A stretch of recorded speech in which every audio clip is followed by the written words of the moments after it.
Paciente com hemoglobina de 10,7, portanto anemia. Não viu o restante ainda, se é gestação ou não, mas abaixo de 12 para mulher é anemia, e para gestante abaixo de 11 é anemia, então 10,7 é anemia. E uma ferritina de 121, a mesma com histórico de anemia leve, associada à ferritina sempre abaixo de 40. Um tempo após o uso da ampola de Noripurum, a ferritina ficou em 121. E a hemoglobina mais baixa ainda, sendo que todos os marcadores inflamatórios estão normais. Aí, na sequência, a Eveline coloca aqui. Além dos conhecimentos da fisiologia da cinética do ferro, existe algum ensaio clínico avaliando os impactos da ferroterapia endovenosa em altas doses de terapia recorrente ou intervalos curtos? Sofremos muita pressão da indústria e das clínicas de infusão e seria interessante ter um artigo de referência. Então vamos lá. Olha o que pode estar acontecendo. Você tem alguém com anemia ferropriva, tá? Porque você pode ter alguém com anemia que não é ferropriva. Então quando a gente vê uma hemoglobina baixa, como no caso dessa paciente, se a célula é pequenininha, né, eu posso pensar numa falta de ferro, ou eu posso pensar na talassemia. São duas condições bastante comuns a gente encontrar a hemoglobina baixa.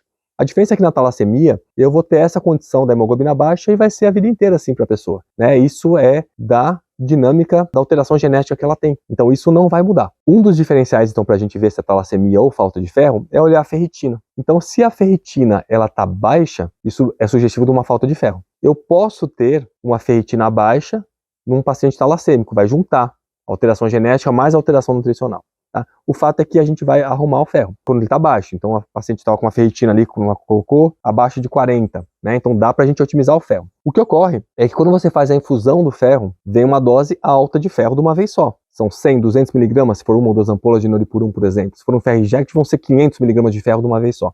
Isso vai aumentar muito a epsidina.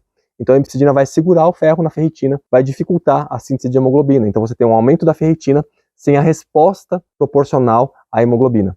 Então o que acontece nessa situação é que você só vai ver o aumento da hemoglobina, se for por falta de ferro mesmo, depois que você estocou esse ferro e começou a distribuir. Porque quando a epsidina baixar, eu libero para essa síntese de células vermelhas.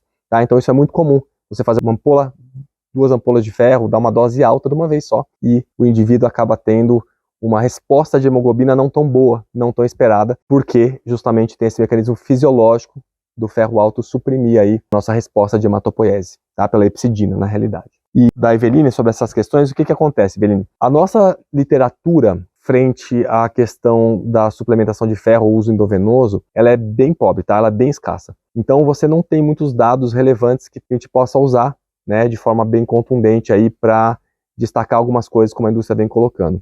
Mas dentro da fisiologia é fato, e é claro, né, que não tem sentido nenhum fazer infusão a cada 2 dias, 3 dias. Você imagina você colocar ali 100, 200 mg de ferro de uma vez só, sendo que os transportadores de ferro conseguem transportar mais ou menos aí, se tiver 100% de saturação, 12 a 13 mg de ferro, vai impregnar ferro em tecido, vai aumentar a epsidina e vai dar as consequências que eu já conversei com vocês aí ao longo das respostas anteriores. Então, fisiologicamente não tem sentido e a gente vai ver na prática que não é tão boa a resposta quando você faz essas infusões tão frequentes, comparado às infusões em doses menores, mais intervaladas. Vai ter um resultado muito melhor.